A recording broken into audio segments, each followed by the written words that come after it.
What's up, everyone? Welcome to our 22nd episode of Trench Talk. My name is Anonymous22 with my two usual co-hosts, LTR and NRV. And today we got a very special guest, UniswapVillain or TomJ. Tom, how you doing today? I'm good, man. Anonymous22, 22nd episode. Hey, look at that. You go. Beautiful. Mr. NRV, how are you doing today? Doing great. Market's extremely hot, dude. This whole AI meta has definitely kicked up a lot of on-chain volume. There's probably multiple coins running to 8 figs every day now. So I think if you just lock in and find the right narratives, you can cook pretty damn hard, but I think a lot of it requires understanding what you have in your hands if you get in early on something, because people are rotating so fast from coin to coin, and it's hard to pick the winners. But the reality is when things go up that quick, a lot of people are up a lot and can nuke it back down to zero. So yeah, exciting times, lots of opportunities. Yeah, definitely, for sure. LTR, how are we doing today? Doing good. Just been taking advantage of the hot market. Unfortunately, it coincided with midterms for me, so I've been trying to juggle that. I really just need to hire someone on Fiverr or something, but to do my homework at this point.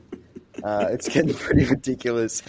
I'll miss an 8-fig cook because I'm doing marketing homework, and yeah, that tilts me greatly. But it's been good, man. Can't complain. I mean, can't complain when the market's hot, but like NRV said, unless there's actual backing behind these tokens or actual connections, most are just creating these huge Burj Khalifas.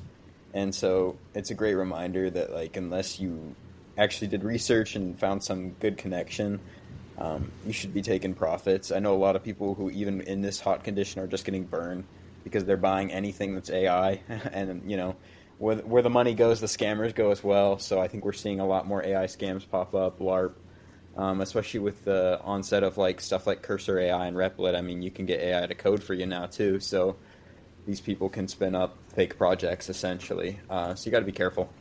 It's crazy, dude, because we're seeing people win really big by holding stuff. So people that aren't typically holding long are trying to encourage themselves to do so. But by doing that and not identifying which trades to treat differently, they're round tripping absurd amounts of money. Yeah. They're just fuck, I tried to back hold, didn't work out. Yeah, it's tough, right? I think everything is thesis driven. So it sounds stupid, but even with shit coins, when you're entering into trade, you really should have some sort of thesis as far as where you think it'll go, comps. A lot of people don't do that. They just think, fuck it, I'll just hold it forever, and eventually it's either going to go up or go to zero. Yeah, I agree. Tom, how have you been doing with the market the past couple of weeks and current meta? Yeah, decent, man. I mean, my background's a lot of EVM, right? But I've been hunting on meme scope on Solana. I hit Flavia. I posted P&L for that. It's the first coin I posted P&L for, and the entire time I've been in the space, because people just constantly shit talking me, so it just felt like an appropriate time to do it. But even other than that, I've been doing all right.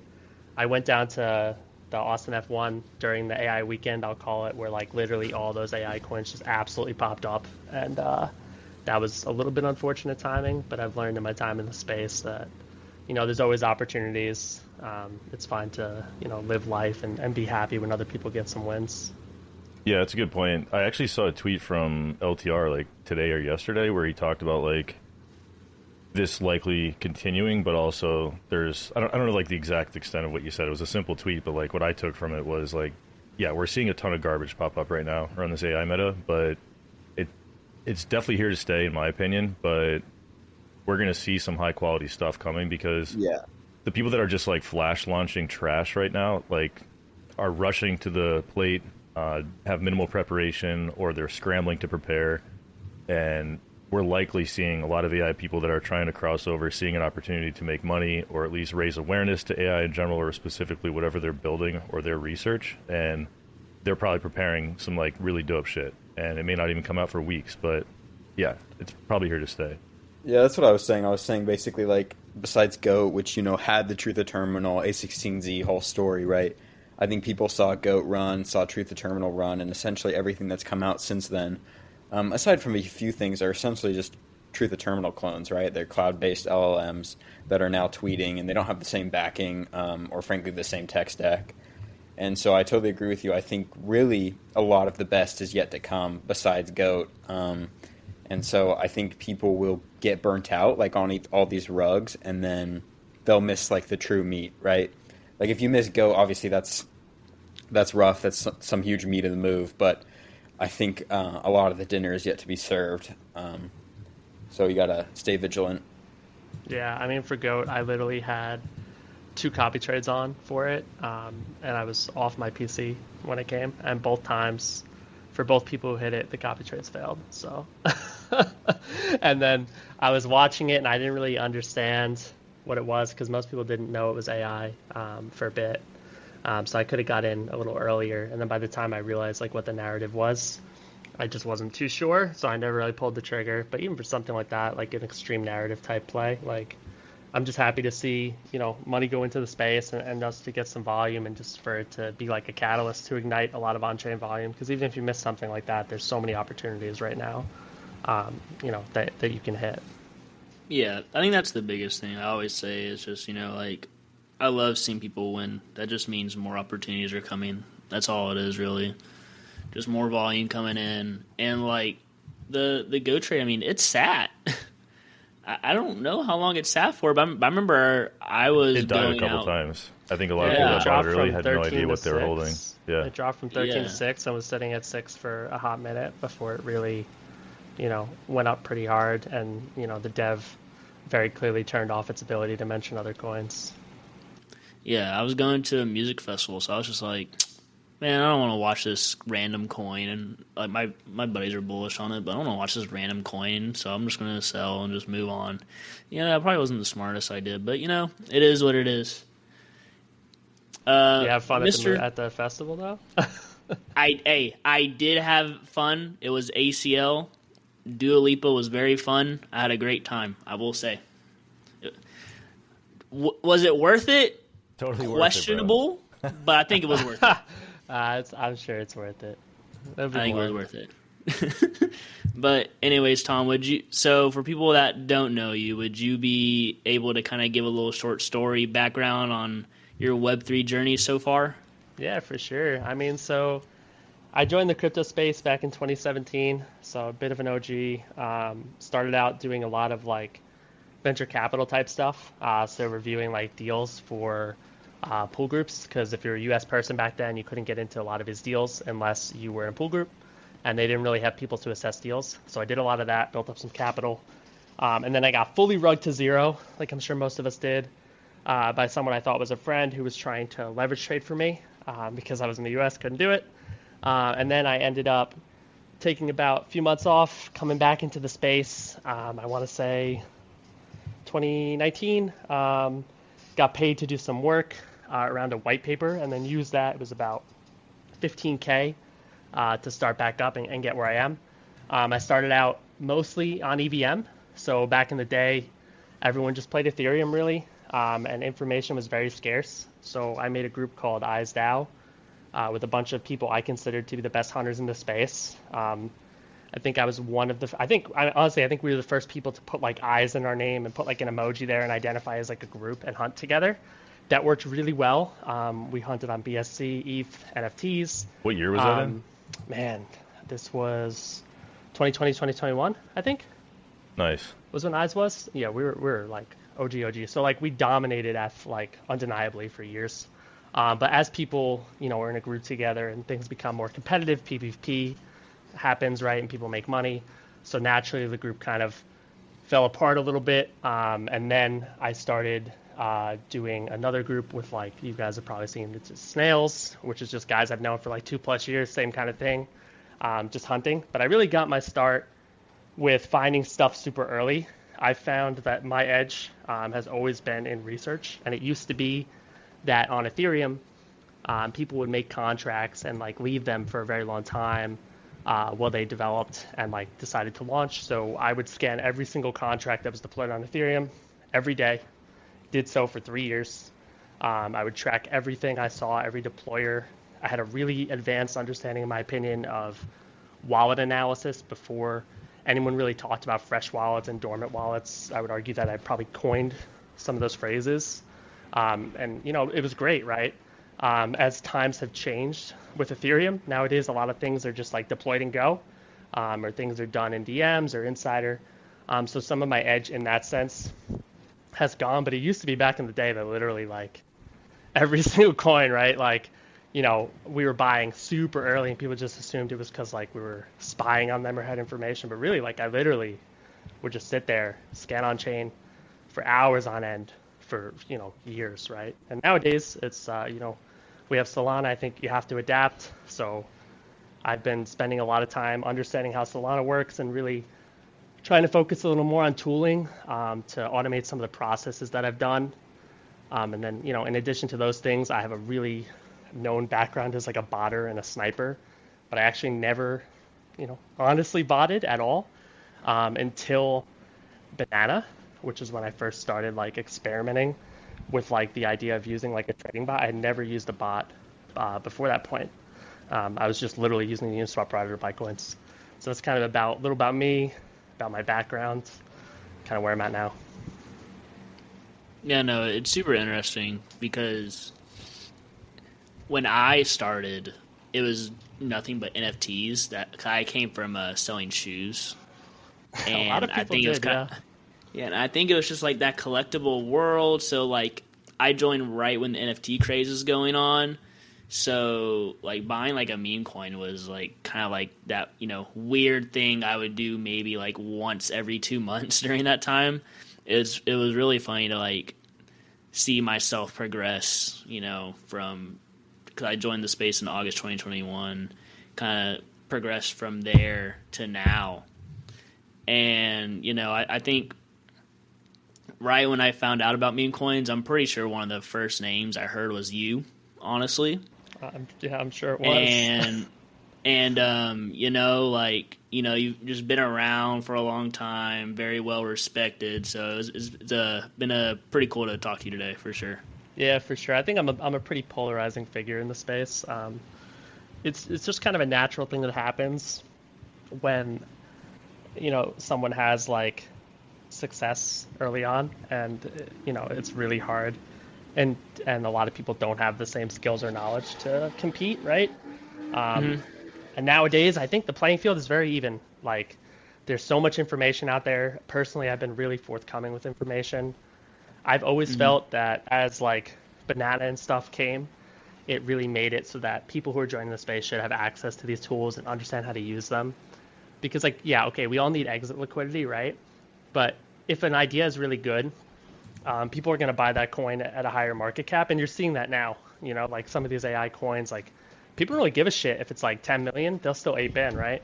It used to be like, if something was 10 million, people are like, oh, well, this person's 100x, I'm not going to buy the coin, right? But as you kind of can believe in things and see some of these coins actually hit these values you didn't think that they would on a regular basis, it gets you into this situation where you're like normalizing the idea of aping into some of these higher market cap coins, which I think is great for the space. Yeah, no, I definitely agree. And I obviously, I think it's just because, the more success of just coins is running higher. I think that's the big thing that, comes with that. But, yeah, I agree on the playing field just slowly getting just more and more even. I remember back in 2021, I was able to make, which is, like, still pretty good money, I was able to make easy, like, 5-figure dollar amounts just copy trading Rex wallet. Not Rex wallet. Mev Collector's NFT wallet. Or even still like beginning EVM of this cycle, like 2022, like just copy trading Rec on a snipe was like free money. Like yeah. Those days aren't here anymore, but it's definitely, if you put the time and effort and really research, you can still find very easy, simple ways to make money in this space. And I think that's, why we all show up. It can be very rewarding, when you put in a lot of effort. So Tom, yeah, for sure, there's a lot. You obviously have like a lot of experience on ETH, right? And I think I think most of us here started on ETH as well. Like you've been in coins for much longer. Most of us were NFTs and transitioned to coins. And coins have evolved a ton. There's obviously just way more money to be made there, and it's just easier to click a button to buy, click a button to sell. Like it's simple. But obviously like most volume and the biggest runners are on Solana right now. When did you start trading on Sol, and like when have you made that transition? I guess like the follow up to that would be like, what are your thoughts on the current state of ETH? Because I wouldn't say it's dead, but it's just very different from what it used to be, and it's obviously vastly different from what Solana looks like right now. Yeah, I mean, I started focusing a little bit on Solana probably 2.5, 3 months ago. And then before that, I was still focusing a bit on Solana, but more on copy trading. Spent a lot of time identifying wallets I thought were profitable. Got fortunate, a few guys I copied, brought me into coins where, it was a super great result. But as far as like actually scanning pump funds and like grinding and stuff, probably about 2 months, I would say.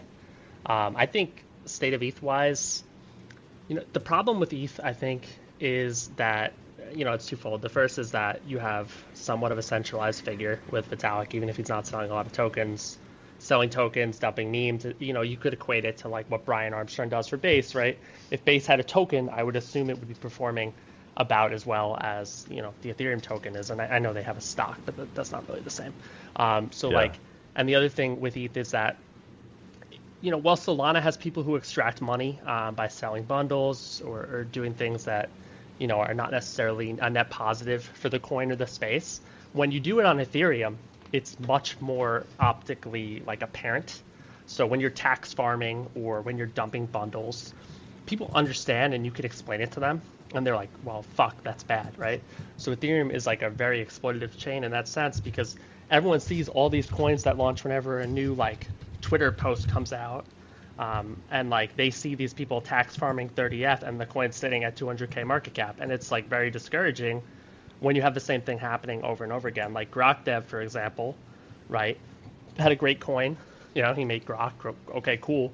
He literally is like creating coins every time there's a tweet, right? And just tax farming. And they never last over like a day, right? And like people can make money in and out of these coins, right? But on Solana, there's the like reality where some of these coins can actually exist, over a day. And I think that's the big problem with ETH is that it's very obvious when people are extracting, and the general mentality of ETH is that devs get paid. And on Solana, it's very much the same thing, but no one knows how to read SolScan, even though in my opinion it's not that difficult. And because of that, like since the normal person doesn't even understand what's going on, they don't really understand if they're getting fucked or care if they're getting fucked, and that causes more people to keep buying, and it almost like eliminates the fact that people are selling or things are happening that are to the detriment of the coin because it's outweighed by just people FOMOing in without all the info.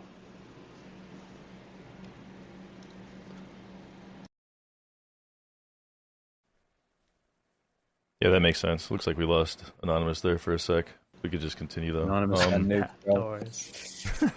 Yeah, I think it's funny because when we started recording this podcast, early on, Anonymous and LTR were doing a ton of trading on Sol, and I felt like ETH was where I had edge, mostly through like wallet tracking and understanding how to research the chain and contracts and everything. And I'm like, I don't want to I wouldn't call it like spread myself too thin, but more so like I wanted to lean into what I was good at and what I felt like I had strengths at. But also like at that time, I didn't really have the wallet tracking infrastructure built out whatsoever. Like it takes time to figure out whose wallets are what, go through and scrape profitable wallets and like start to like form like a database of indicators for yourself. And I just simply didn't have that. And these guys were cooking on Sol, and I was like, yeah, I'll come to Sol, and I would try, and didn't want to start with too much because I was afraid of getting wrecked, and I would like maybe cook on a couple things and I would lose it. But I've had some massive wins since then over time, and I definitely do both, and I would say I do even more on Solana now. But the transition took some time for sure, and I think you definitely need to have that infrastructure built for yourself to understand like it's just like having a better, broader vision on the market to see like what people are doing, because certain people buying stuff is just flat out worth buying, or at least worth looking at. The other thing too is like if you're looking for runners and researching pump vision, I genuinely think it takes days and hours on end each day of like just watching it and understanding what's been done before, what might look interesting. Like you start to like build these mental patterns around what you're seeing on Pump Fun and understand how to quickly research things. And then obviously the wallet tracking and stuff comes over time as well. But yeah, it's interesting to like talk about that transition, especially for people that were more from the ETH side of things. Yeah, for sure. I mean, like, I think with like meme scope and Solana, like the way I find my fit there is like I know it's not what most people do. They do what you're describing, so they look for like confluence and wallets and like look to buy in with more size at like mid to higher market caps, right? I know as like my strengths and weaknesses that I'm a very good researcher, and I'm really good at predicting where things are going to go and understanding market psychology. So for me, you know, I'm not the youth here, but when I see names on Solana I think might be funny or receptive, I'm pretty good at picking up that they might get buys. And I'm also good at like checking socials and understanding if something is bullshit usually pretty early. And then lastly, I'm pretty good at SoulScan. So like I can quickly go through SoulScan. I did a stream the other day for like 3 hours, and I plan to do more, where you can kind of see like what my process is, because I would hazard that it's very different than a lot of people. I'm looking at coins that are between 10 and 15K market cap, and just like almost like machine like opening up, 3 coins every 2 minutes, checking all the holders, moving on to next, checking holders, moving on to next. Sometimes I buy, throw a stop loss. Other times I'll wait.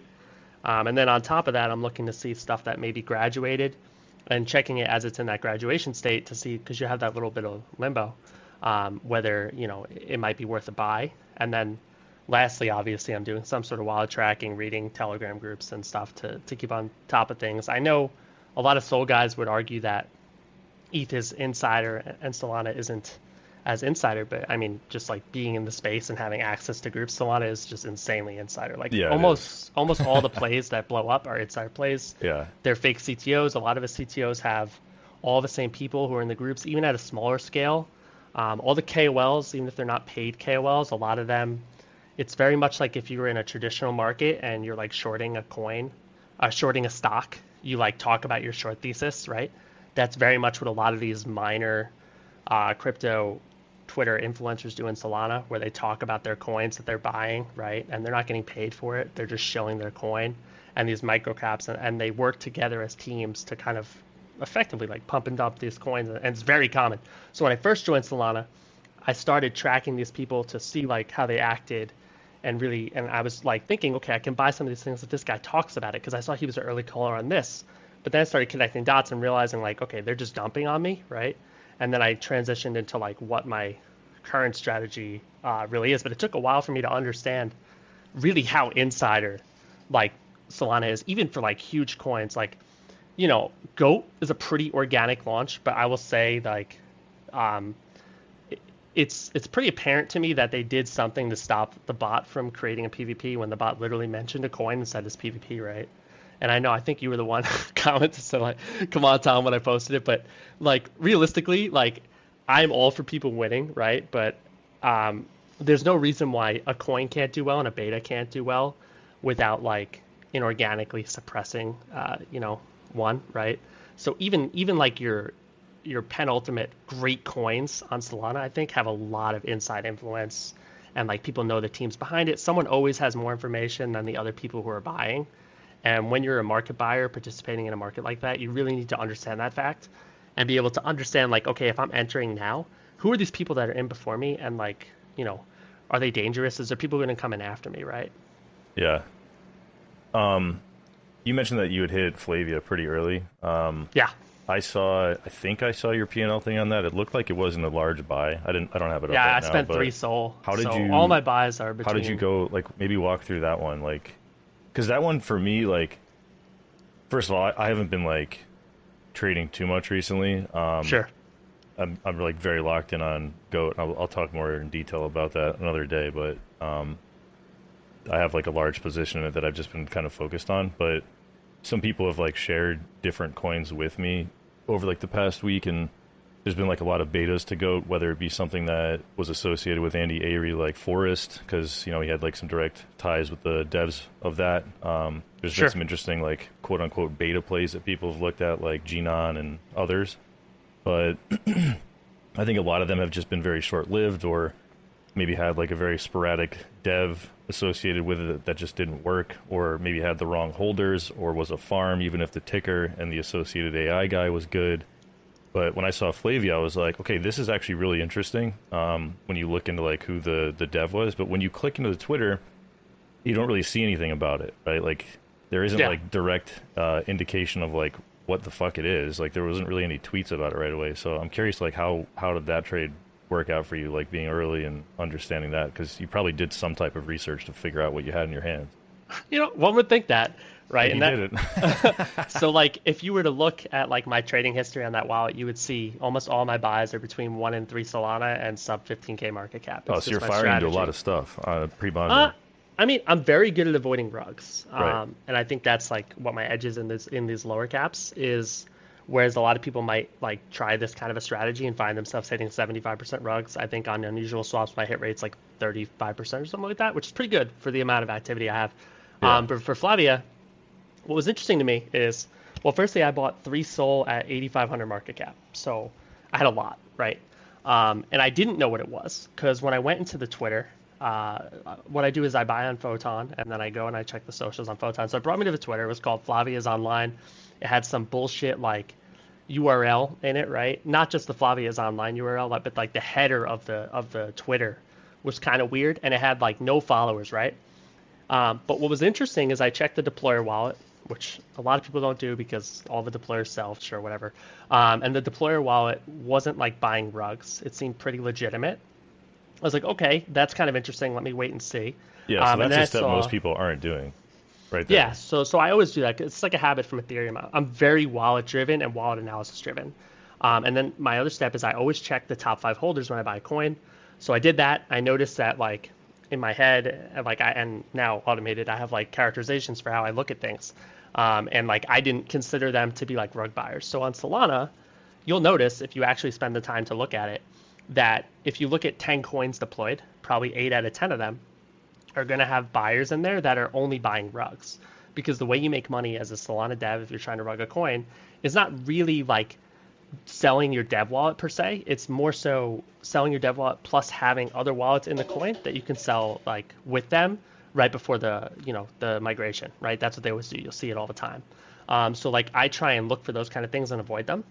And for Flavia, that didn't apply. The dev wallet was good, and it just was consistently green over a period of time. So like the way I trade is I'm a big pussy on Solana, so I always move stop losses after every buy.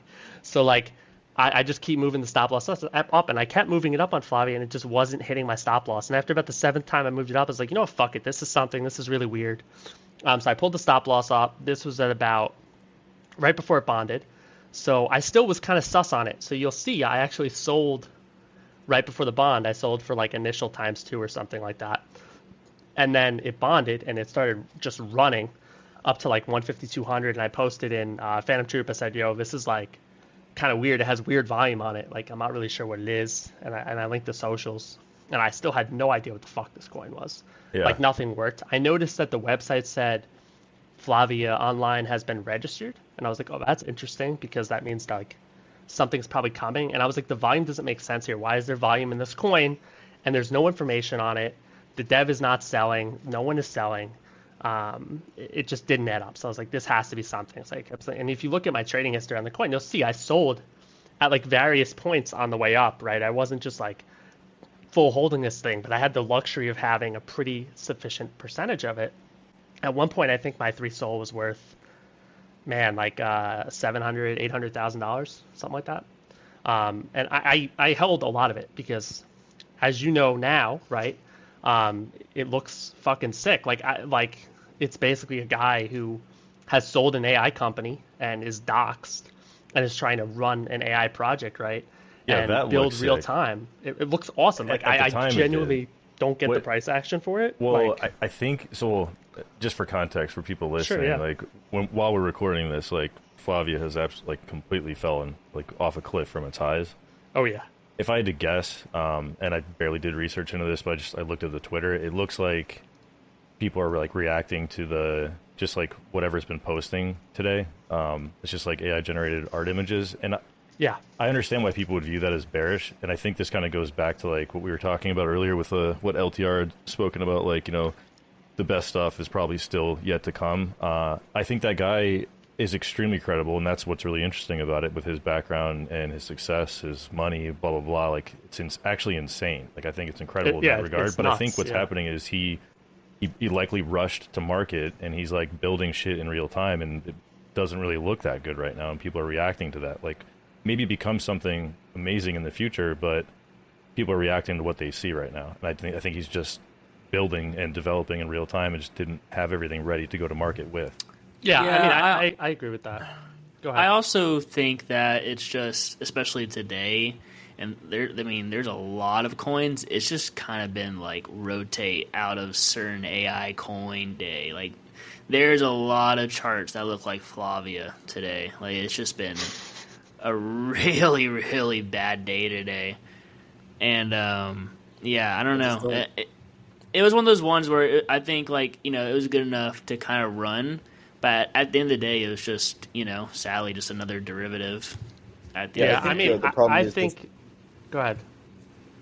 I was just going to say, I think the problem is that there's not enough money on chain right now to support all of these coins. And I don't think we have the retail buy-in quite yet. I think GOAT's seen a lot of institutional buy-in, and thus it's held up really well.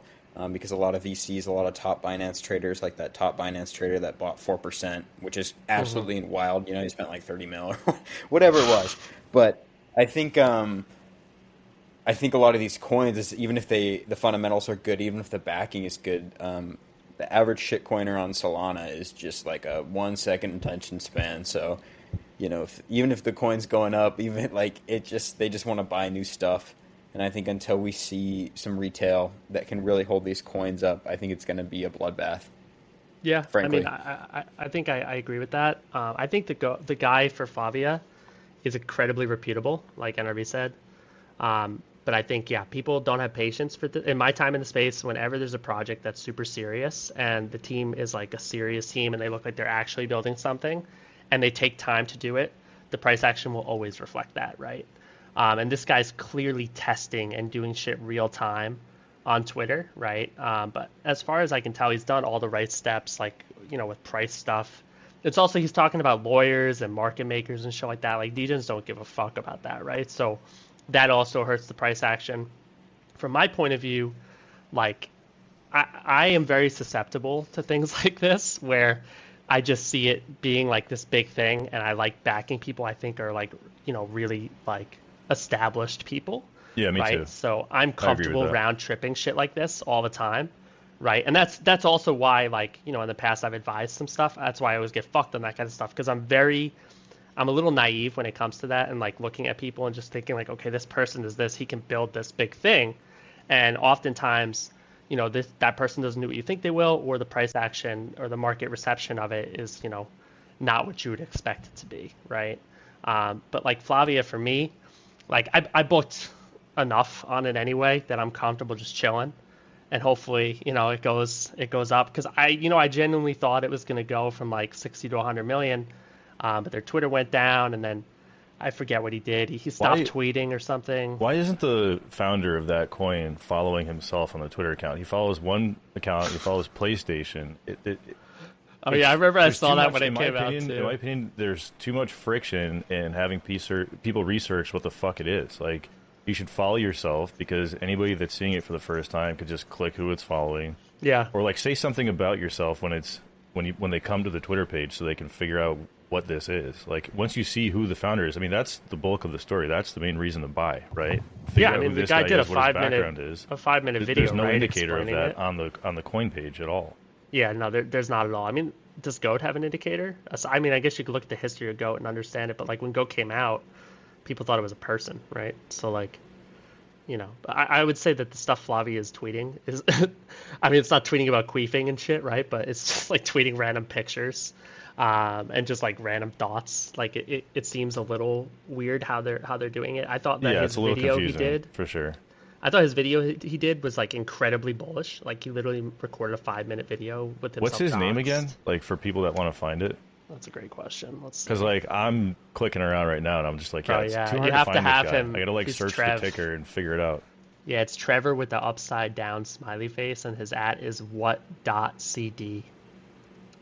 but he's super active. Like even if you look at his Twitter, right, he's tweeting like every 30 minutes to an hour.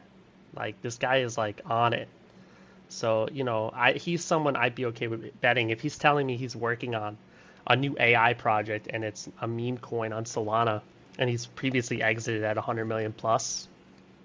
That's interesting to me, right? Like it's shocking to me that this thing is like 8.5 now or something like that, right? But this is a spot where like I wouldn't DCA because I suck at DCAing and buying size, but I'm comfortable in my position and I can chill and you had a low cost entry on it too. I think it's a good bet long term. I really do. I mean, obviously don't go buy it for me saying that. I'm just saying it has my eye. I haven't bought any of it yet, but I'm keeping a close eye on it just because of who the guy is. I think it's really interesting. Yeah, it's wild. I think it's just one of those things. The market's hard, man. Like you can have so many green flags, and then just price don't go up. It just kind of is what it is, and it's almost like I don't know. It's just hard to really explain it sometimes, and sometimes I really think there's no like valid reasoning. Like it's just hard, man. Yeah, I mean, look at right now. There was literally just a LARP about Sam Altman somehow having an alt that made a Solana shitcoin, and it just went to 30 mil while we're on the podcast.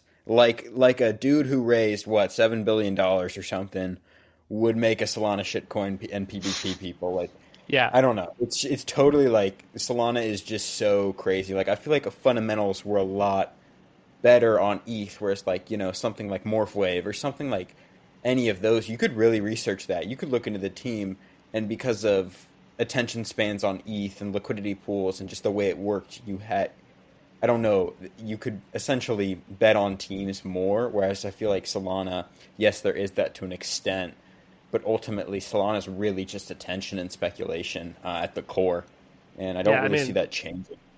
Let's not forget, like the same guy you're talking about was loosely affiliated with Barry on Ethereum, right? Like this happened on Ethereum, right? Like this same guy. Forget, and now all of a sudden, he's on. I'm not gonna like trash the coin because I don't know anything about it, right? And generally I just won't do that. But like, yeah, I mean, most likely it's probably a LARP. Like when that coin came out last night, it was like the first thing that was like devved with Claudius or something. It was like Rasmer fucking posted about it. You know what I'm talking about? Ant, is that what it's called? Yeah, it was Ant. It was like dude. Yeah, so that came out. I bought 1% on the migration with Banana's sniper, endorsed Banana, but like the sniper was really good. Doesn't always hit, but I think they're working on it. I'm not on the Banana team to like improve it. And basically, I had like 1% of it, and I was like, yo, this is a LARP, like for sure. Like it's gonna come out, it's a LARP. I just don't know when it's gonna come out, and it's gonna dump. So I was like trimming all the way up, and I just really didn't expect the like extreme fervor for this coin. Like I have these guys like Rasmer posting about it and like pushing it to like 9, 12, 20 million. I was like, this is insane. Like I sold so much of it so early. My bag would have been worth like over 1,000 sold. I think I booked like 250 or something like that, which is great. But like I'm typically usually good at assessing where things are going, and like I just didn't expect that. Like Solana's crazy. Like, if a few of these guys talk about this coin, you have all these people on Solana who like can spend 1 Solana into a coin where they wouldn't spend 1 Ethereum.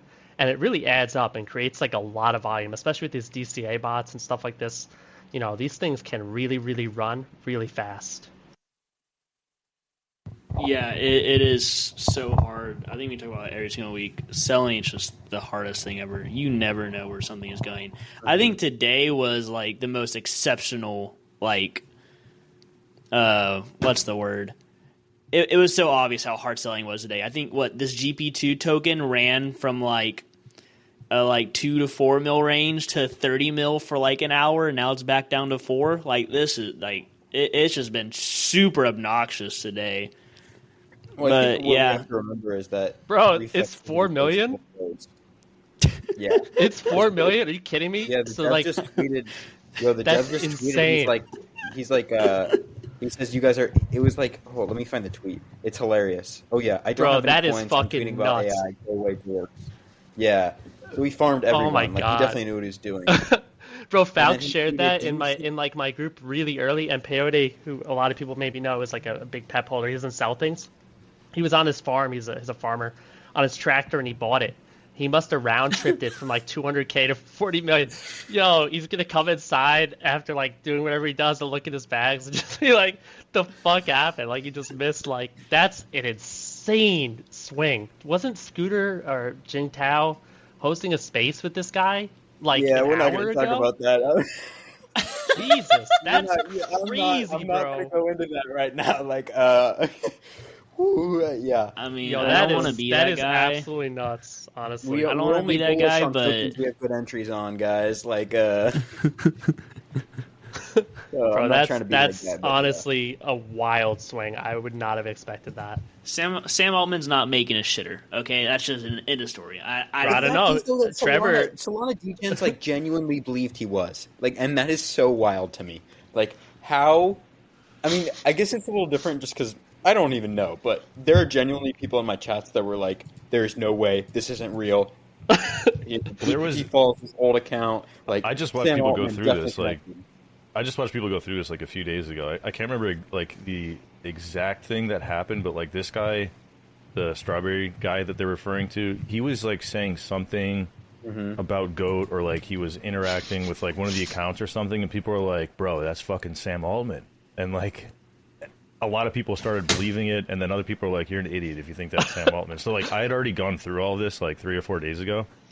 So Jingtao bringing him up on the pod. On Spaces, and like people thinking that that's Sam Altman is what pumped it. I'm just like, you guys are crazy. I'm so dead. That's like, the craziest swing. I can't believe you just told me it was 4 million. The thing about that nerve is though, like I was the same way. This strawberry guy has already farmed stuff, so I would totally faded it. I was like, okay, it's just another strawberry guy farm. I'm not going to buy it, and it goes to 30 million. So like, my guy, just like, yeah, bro. There's been like 7 GPT-2s in the last like 5 days. exactly. I saw it's it and I was like, ridiculous. oh, okay, it's this fucking thing again. It's not going to go anywhere. And then I was like, at the time I was talking to my buddy, and then I look back and I'm reading my chat and I'm like, what is this thing at 5 million? Like, what is different about this than the last 7 I just heard about? Like, it's like, this chain's like mind-boggling, bro. It's like, it really is. Like some of these things that like people like, did Rasmer post about this one or no? He didn't get to it. Oh yeah, that Bro, group's where been did farming Rasmer come stuff, bro? Like that. What do you mean, man? California Irvine, bro. He's out there interviewing the people, you know? Yeah, and he's I don't- Agenda deploying at AI nights, LARP. interview the people during the day. Like, I what like was how- that? I What was have that a, thing he launched yesterday? The Benjamin Button thing that was like the 18 to 72-year-old guy that ran to 10 mil. Oh my gosh, dude! Yo, this is Yeah, I don't know. crazy. I have a full-time job now, so like I miss stuff now. And Really now miss there's much. this Rasmer guy that apparently has like pull now. I'm just like, where did this man show up? I ain't never heard of him before. Bro, long live the hippo. Man. That's so funny, Man, dude. dude. Like some of these people, like it's mind-boggling the amount of pull they have when they haven't even made a trade in their life. Like crypto is Exactly. crazy Okay. like that. I mess with a lot of content creators. Like, I understand, like, you know, Thread Guy's got great reach. He's brought some great guests on his podcast. A lot of these people, they've done a good job with their content. But why do people listen to them for trading? And that's what I don't understand. Like, yeah, if he's talking about how to grow a Twitter or how to grow a channel or how to content create, like, Rasmer makes good in real life videos. Like, his videos are fun. They're fun to watch. And they have good topics. And, you know, he's interviewing random people about meme coins. It's funny. But like, why does he have a shitcoin trade channel? Like, why are we following that? Like, what You know why? credibility does he have? Is he posted a tweet saying he was going to post a pump fun, Oh, and yeah, I remember everyone that. was sitting there waiting for it. And then, while he did that, instead of posting the pump fun, he like literally farmed for that stupid show he has with Ansem, and then he threw up a Telegram channel so people could go in and wait to hear his like thoughts about AI. Is like I went in that Spaces, bro, where he was going to talk about that fun, and it was so funny. It was like him and all like the dregs of like Solana. You had like Mitch and fucking Roar Chick and all these people in there, and they're all talking to him about like meme coins. He's talking about how he's in the trenches and stuff, and he doesn't even know what like half the coins are. It was like, you know, Bro, such he's a not bad in the look. trenches. He literally posted in his channel, "What is this GP2 token?" While it was 30 mil. I'm like, bro. Oh, this he been did. So running he did call the for topic 4 out. hours, dog. Like, where you been? Yo, he literally, you know how like I'm not gonna, I'll say it. You know how like Spider consistently calls the top, right? Like that's like what happens. Or sorry, Spider used to call the top. Now when Spider fucking buys something, it just goes to like insane levels. Like Rasmer, literally everything this guy talks about is like a top. It's like crazy. Honestly, I think this is some alpha to people though. Like, just like you have, create a list and like a folder in your Telegram for top people. Like, and I think that helps with selling a lot. Is like, I think a lot of people have alpha threads and alpha channels in their Telegram for people that are early. But like, you should do the inverse as well. Totally. Like, you should have counter trade lists on Twitter. You should have counter trade channels on Telegram, and like, those have helped me specifically for selling. Like, a lot of times. And yeah, it's not always the timing of the perfect top, but there are certain people that, like, when they post something, you're like, okay, it's reaching critical retail levels now. Kind of like SNL, you know, when Wu Deng went on SNL, that's, like, historically been, like, the death sentence for most every coin. So I think not a lot of people do the inverse of their actions, and there's a lot of alpha to be had there as well. Yeah, it's important to be adaptable with those lists too, right? Like I was saying, there was a period of time where everything, you know, Spider was sharing was like a top. Now all of a sudden he fucking owns 1 to 2% of every single coin. That's 100 million plus, right? So like you have to see like, okay, things change. Like the space can be weird like that. So it's important to like see like trends with different callers and stuff, and like where they're calling things and how it moves. Better in like retail he's mania, sick in markets like this. Like this is like his ground, bro. Like he literally just buys things and gets excited and just keeps buying it. And that doesn't work when people are rotating, but if they're not, it's like, it's just like if there's like frenzy and a lot of money and sloshing around, it does really well. So I think just knowing when certain people trade better and then following those people during those times is essential. Yeah, that's a good point. So Tom, I wanted to ask you about a certain topic that like kind of coincides with like KOL stuff and whatnot. I think the whole KOL landscape has gotten pretty bad. And it's also maybe evolving a bit with this AI stuff, but sure. I think it's like somewhat known that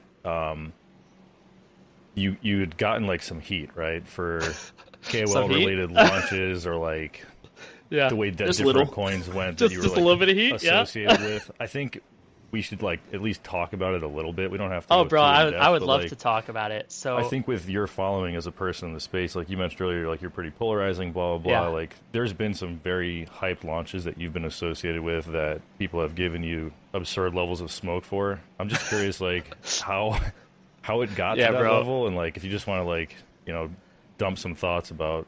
No, for sure. I mean, where you think things kind of are right now. Before all this started. Bag of Bread hit me up, said, "Yo, Tom, Mario is hosting a Spaces. He wants people to come on and talk about meme coins." I was like, "All right, yeah, sure. I love talking about meme coins. I haven't hosted a Spaces before. Mario's a pretty big figure. Sure, I'll come on." You actually invited me on that space. I remember that. Yeah, I'm sure I did. So I came on. So I came onto a space, and it was great. Like I think I'm pretty well spoken. People like generally are interested in what I have to say due to like my history in the space, and like I think I'm pretty knowledgeable. So I talked about meme coins, it went over really well. Mario called me up, said, "Hey man, like that was great. Do you want to come on and do more spaces with me and talk about meme coins?" And I was like, "Yeah, sure, man. Like that sounds good." Like right, and I knew like that obviously there would be projects that are shilled and stuff like that, right? But I don't really get a benefit from that like financially. So like my deal was effectively like, if they received anything from like something on the space, I had like I think a 10% cut, right? Which is not a lot of money. People who know like what they get paid for the spaces, like that's not a lot, and that's not worth my reputation or my time, right? But I really enjoyed hosting spaces. It was fun talking to people, having people come up and stuff. But it spiraled a lot of out of control when like some of these projects that they were pushing were just like objectively bad. Like there were a few times where I literally said, I'm not going to come on the space because I don't want to be associated with this project, right?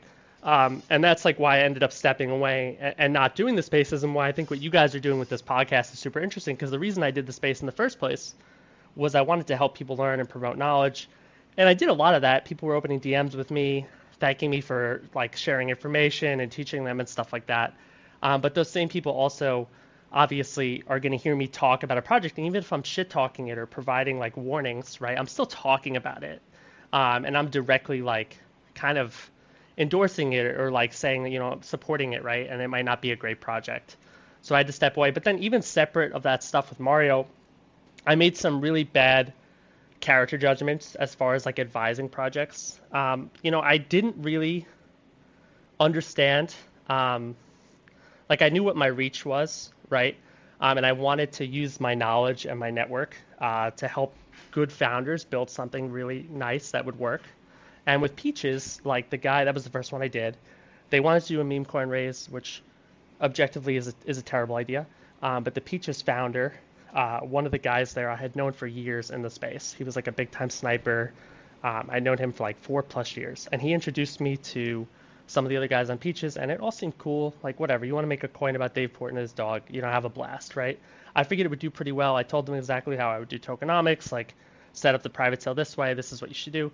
And then what ended up happening is they changed the private sale tokenomics like the day of the launch, fucked over everyone I brought on. And then people who bought the launch obviously made money, but they had a rogue sniper like on the team, which I figured out by diving through the wallets, who bought the coin. And then on top of that, they had someone who extracted money and stole from the project, right? And then after Peaches, did you guys have a market maker on that project? We did. So the market maker. Did you get fucked by the market maker as well? You would think that, but no. So the market maker was basically the strategy for Peaches. You don't have to say who the market maker was. I don't think it'd be good to say, but curious like how the dynamics of what they did worked. So for Peaches, the strategy was basically like the team was going to buy the launch, right? And then they would sell into volume, like what everyone does on Solana. And then they'd use the money to market make and push the price up, right? So they did do that, but the problem was like in that team that was sniping, there was someone else who bought like $400,000 and sold $400,000. That's what fucked the project, because you had like this rogue guy who was doing this, and then they did hire a market maker, but the market maker they hired was like objectively not good, and he actually ended up costing the team money. So like basically, what was happening is he would like look at the chart and be like, I think it's going to go up from this point, and he would end up like buying into a chart that was moving up, and somehow at the end of the day he would lose money. And then at the same time there was someone on the team who was counter trading him, and anytime he mentioned he was going to make a trade, that guy was front running the trade.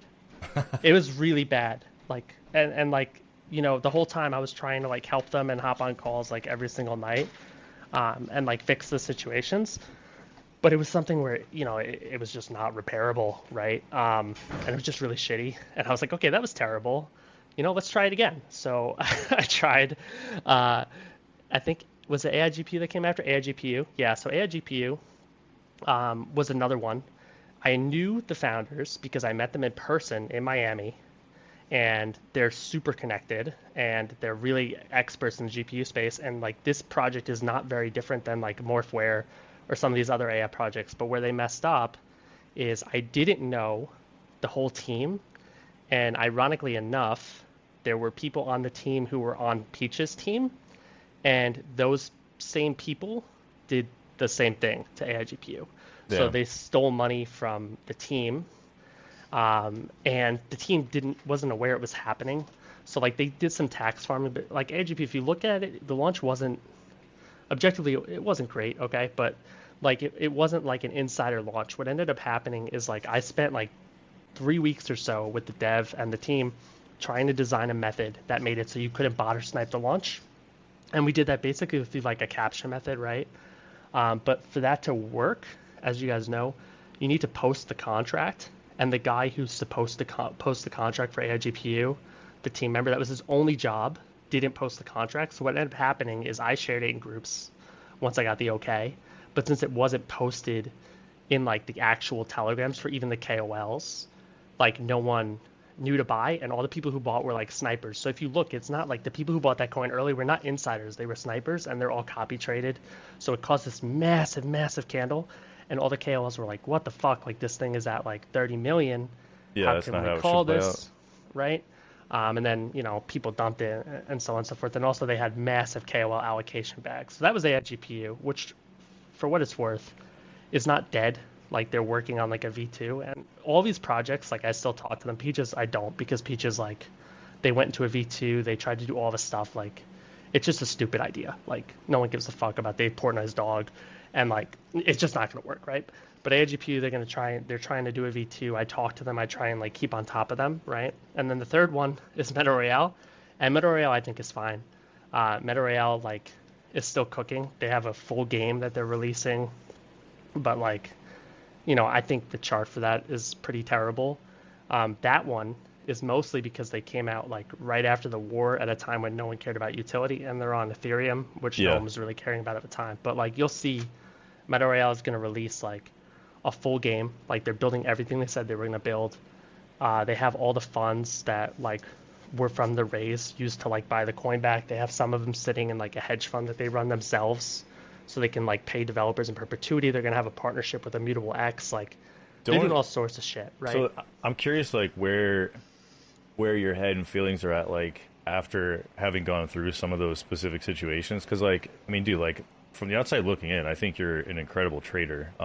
You and I were like head to head in the Banana Olympics for a while, and that's a whole other story. We don't have to talk about it on this. We're already like an hour in, but I feel like the KOL shit that you've been doing probably brings more headaches than it's fucking worth. Like, yeah. Do you have like interest in still doing stuff like that again? Like, obviously there's learnings that you've probably taken away from it. Like, you got to do better due diligence into who the hell it is you're working with, and understand the project, and like understand like, could this actually hit in the current market environment? Are they in this for the long term? What is the actual strategy going to be? Like, make sure you have bullet points lined up for like how sniping is going to work, supply control, sharing contracts, all that shit. Like, to me, it just seems like way too much of a headache to fucking involve yourself with when you're probably making great money anyways through your own individual trading. Like, I don't know, like where's your head at with that? I mean, that's a completely fair assessment, right?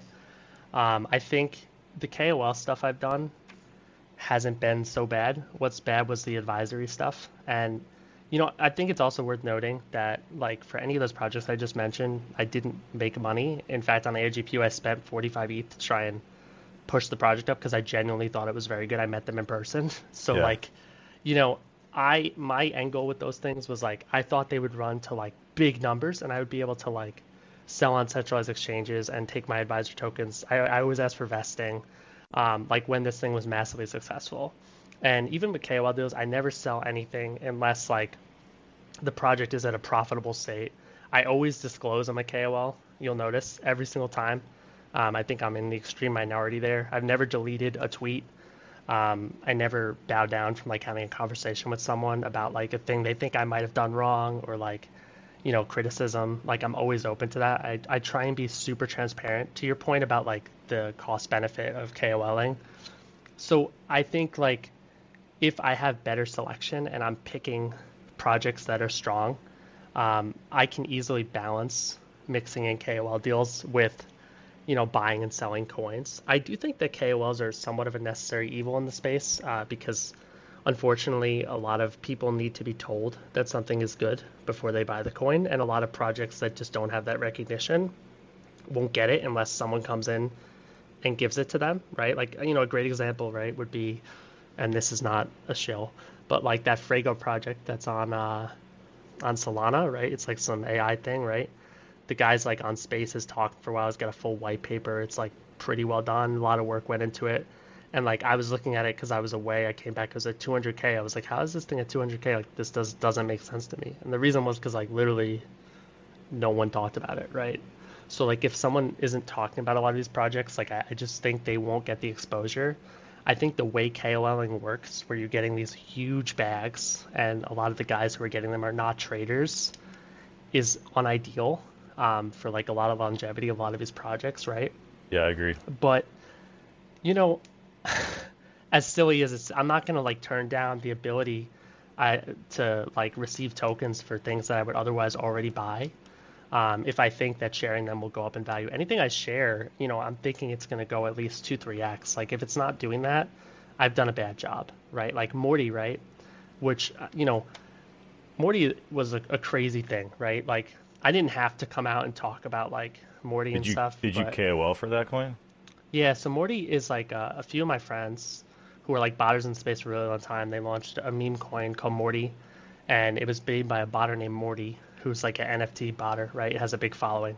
Yeah, a lot of us used to be friends with him in the space. He like disappeared for a while. was a Yeah, great well, trader. he came back. Big in ordinals. Yeah, I mean, he came back in like what appears to be a very extractive manner.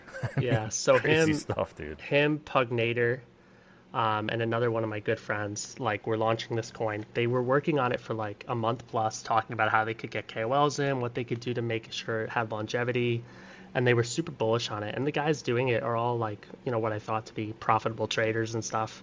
And one of them was a really good friend, still is, and I think he was like kind of in the situation I was in the past. He was in that situation with Morty, and they launched, and then they had the situation that happened with Israel and Iran, right? That was literally the first strike was on day 2 of Morty, and that's not why it died. It died because no one gave a fuck about an ETH meme that had a bundle like that, where they bundled that much supply and had all those taxes. It was just very weird, like how they had structured it. And they ended up giving a lot of tokens to KOLs, and KOLs sold, but who cares, right?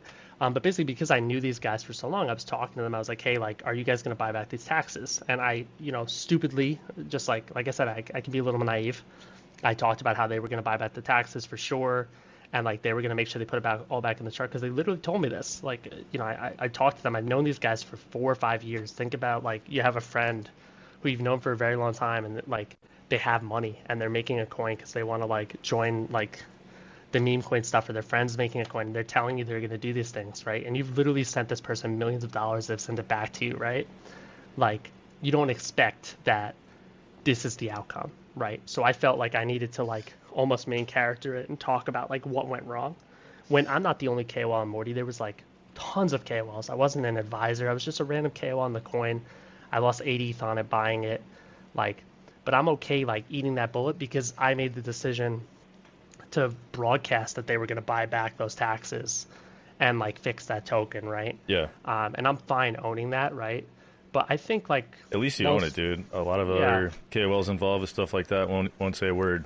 Yeah, I'm never gonna like bow down, right? I opened up a spaces so we could talk about it. Like, I get where I can make mistakes and where I don't make mistakes. And I know what my strengths are and what my weaknesses are, right? And I have a very bad tendency to get drawn into things I think are really big that can be awesome and get excited about them. And I'm very good at communicating my excitement to other people. And I can, it can be a detriment. I can like really FOMO people into coins if I think they're really good, if I explain like why they're good, right?